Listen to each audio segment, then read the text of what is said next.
Hi, I'm Carol Fenster. Welcome to my kitchen. You know, successful bakers have lots of secrets, and that's where they produce really lovely muffins like this. But I want to share one of them with you today, and that's how to accurately measure your ingredients, especially flour.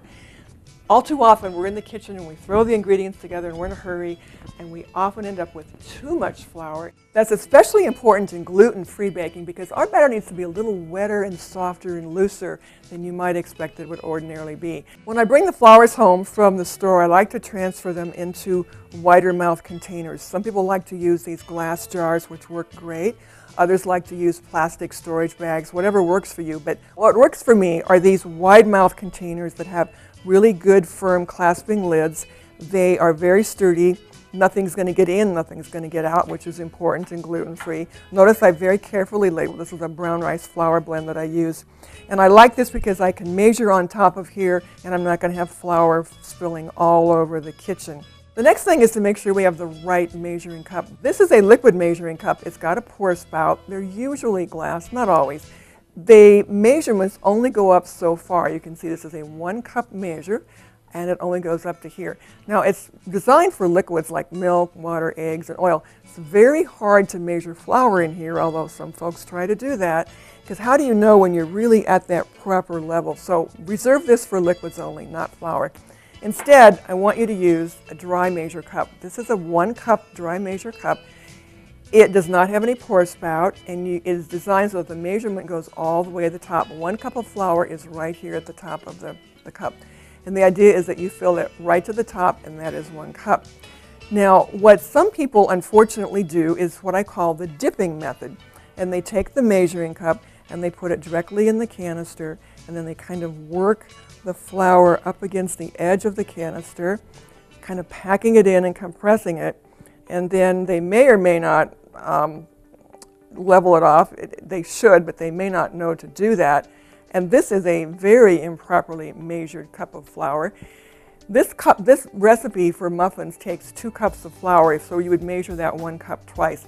That's going to get you this much extra flour. That's the equivalent of about 4 to 6 tablespoons. And it's the difference between a successful batch of muffins and one that's going to be kind of dry and crumbly. So instead, what I want you to use is the same kind of measuring cup, but we're going to do what we call the fluff, spoon, and sweep method.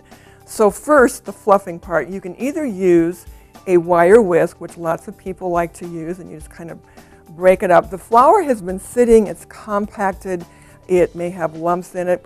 My favorite thing, though, to use instead is just the spoon that I'm going to be doing the measuring with. And I move it around and I rearrange the flour, and I'm really aerating the flour and making it much less compacted.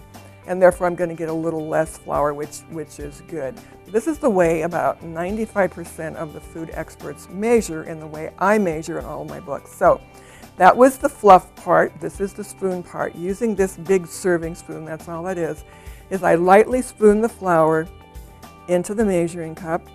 Notice I'm not packing it down. I'm not, tamping the cup to make sure it holds more flour. And I'm literally creating a little mountain on top. I want the flour to be all the way around the edges. I could use this to label it off, but I like to use instead a knife. It just feels better to me. And I gently push the flour off. I'm not compacting it. This is a properly measured cup of flour. Okay, now I wanted to show you what the batters look like when you measure correctly and incorrectly. So I made this muffin batter again, only I just left it plain, no yummy orange and cranberry inside. As you can see, just by looking at these two, the one on the right, which was measured correctly, is much looser. The one on the left is very solid and it's not moving at all. You can really see that when you dip this is a metal ice cream scoop, which by the way is great for portioning out batter. The batter is not, it finally drops out of the measuring spoon here. It's very stiff, it's very dry. I can feel it resisting.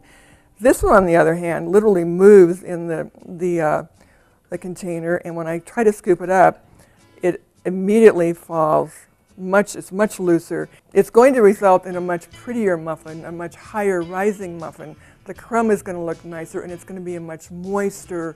It's going to taste better, and it's going to feel better in your mouth. So the next time you go to the kitchen to bake, I want you to not use the dip method. I want you to use this method of measuring: fluff, spoon, and sweep, and you will have lovely baked goods like this. Thanks for stopping by, and I hope you come back soon.